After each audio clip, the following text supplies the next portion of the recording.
Have you ever wanted to be more dominant, but you weren't really sure where to start with it?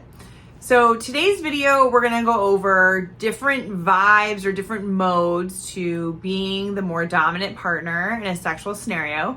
And we're also gonna go over how to create the container. So I was just talking to a client about this today and how important this idea of container is, which honestly applies to all aspects of your sex life. So I'm excited to chat about this. All right, so when we think about being the more dominant partner, we might think about 50 Shades of Grey. We might think about, a dominatrix in like a cat suit with like high heels and a whip. We might think about bondage. Like there's so many directions to go with it. But I also think that some of those directions and images that we have in our mind are kind of intense and maybe advanced and can kind of get in our way mentally of creating a really enjoyable experience for our partner, but also for ourselves, and this is something I personally relate to as well. I remember I had a partner who was like, hey, I kind of want you to be in charge more often. And I thought, okay, yeah, I'm down for that. And my idea of what that meant was more like, you're going to get punished and you're going to get in trouble and I'm going to be like a hard ass basically, right? And his idea of what that meant was not that. He wanted more like, oh, good boy, like here's your reward, right? And we didn't know that until afterwards. So give yourself some grace with this. It's great if you're even like trying it out and having sort of a fail like I did, because then you know how to kind of dial it in for next time. So some of the dynamics you might want to try is sort of like a goddess and like a goddess worshiper. And genders can be changed here. It doesn't matter who's in which role. But the idea that one of you is sort of like, okay, I'm going to be pampered. I'm going to be worshipped. This person is here to make me happy. This person is here for my pleasure. I don't have to worry about their pleasure, right? If it's like in sex, maybe normally you would think, oh, like, they've just gone down on me for 15 minutes. I should return the favor. Or they were just fingering me, and so I should give them a hand job. Or, there can be a sense of obligation, a sense of duty. And if you're trying sort of this like goddess and goddess worshiper dynamic, you could just let go of that. You can just think, no, I actually don't have to return the favor. This is about me. I can just request my next thing. I can say, go feed me some grapes. I can say, I would really love a foot rub right now, or I want you to suck on my toes, or whatever it is that is your heart's desire in that moment. Okay. So it does. And in this scenario, it's maybe not what you would typically think of in terms of dominance and like power exchange, but there is a power differential, right? There's someone that's up here on a pedestal and there's someone that's down here worshiping them. That's all we need for a power exchange, is a difference in power, a difference in status, a difference in roles. Okay.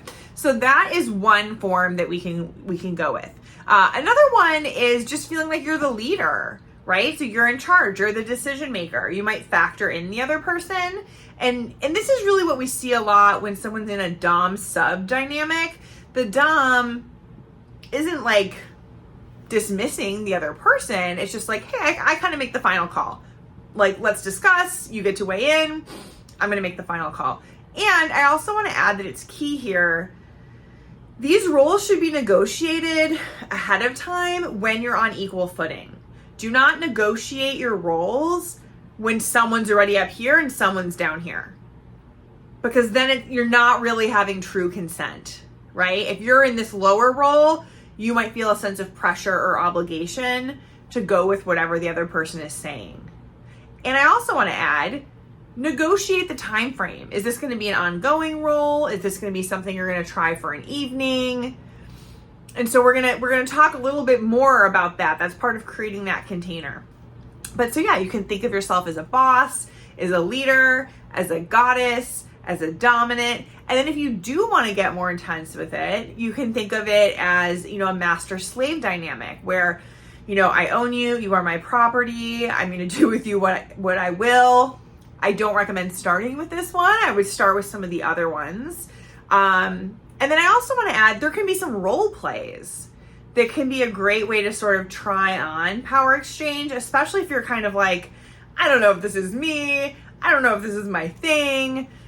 Maybe you pretend you're Catwoman. Maybe you pretend you're some kind of badass superhero. Maybe you do like a teacher-student role play or something like that, where, you know, that's the power differential. Somebody is older, somebody is more professional, somebody this person can give consequences to the other person. You know, this idea of punishment can be very fun, where it's like, hey, there are rules, and if you break these rules, here's the consequences, right? As if you are the classroom teacher, or you could be the jail warden, or, you know, make up a scenario that's interesting to you, bottom line, and have fun with it, right? And so, especially if you're kind of like, I don't like know how to like authentically get into this, a couple suggestions about creating the container might help you shift into more of a dominant mode, or help your partner shift into more of a dominant mode. So I would recommend a few things. So when we talk about container, it's kind of like, here's everyday life, and here's this bubble we've created of exploring power exchange, exploring dominance, right? And so how do we create this bubble? We define the time. So we maybe say there's a start time. Maybe you set an end time, maybe you don't. You know, or maybe you kind of set like a maximum, like if we're not done by then, let's just call it. But so you have a time frame. You might want to put certain clothes on or take certain clothes off. So you can even play with the idea that the person who's more dominant maybe wears more clothing, and the person who is more submissive, to kind of create more of a vulnerable feeling for them and to kind of emphasize that power differential, maybe is wearing less clothing. Or maybe the dominant person has a riding crop or a whip or a paddle or some kind of implement. And maybe the submissive person is in handcuffs or is bound in some way. So you can incorporate bondage with this if you want to. And so you think, how in terms of what we're wearing or implements we're using, do we want to create this container? You can also create container with this idea of protocols. So protocols, I'm not an expert on this, but the protocols can involve things like what position you're in. So maybe you have the submissive be in a kneeling position or an all fours position, or maybe they are, you know, you're using some bondage and they're tied up somewhere. Maybe you, as the dominant person, are more, you know, standing up and kind of showing your authority through physically towering over the other person, right? So posture, what we're wearing, start time, and then if you want to say anything at the beginning, so do you want to somehow verbally commence? We're commencing a power exchange dynamic right now. And then maybe you have something that ends it. So is there kind of a ritual or a phrase? And that kind of points to, what do you want to call each other during this experience? So maybe when you're outside the container of power exchange and dominance, it's like, hey babe, you want to go to the store? Hey babe, you want to go to dinner? Hey honey, hey sweet, whatever you call each other, right? Maybe you actually call each other their names, which is possible. And maybe inside this container that you're creating of power exchange, maybe it's different. Maybe it is, hey, master or slave, or maybe it is Mr. or mistress or madam or sir, right? Or maybe it's goddess. Maybe you play with what feels most like you. Maybe it's teacher, you know, if you're doing a teacher-student role play. But that's another way to help create the container. So we have what you're wearing, implements you're using, if anything, what you're calling each other, the time frame. And then I would also say have a safe word, right? Especially if this is something you're new to. And I want to also emphasize, safe words are not just if you feel like physically concerned or at risk, but they are also if you feel emotionally off, right? So if you're feeling like, I don't really like what we're doing. Like I know we said we were going to do this like babysitter role play thing, and like, it's just really not working for me. I'm having like weird feelings. Call it sooner than you think, right? The second something is feeling like, and if you don't have a safe word system, you can start with red, yellow, green. So red is just like, we're done, over. We're not trying to like correct anything. We got to call it.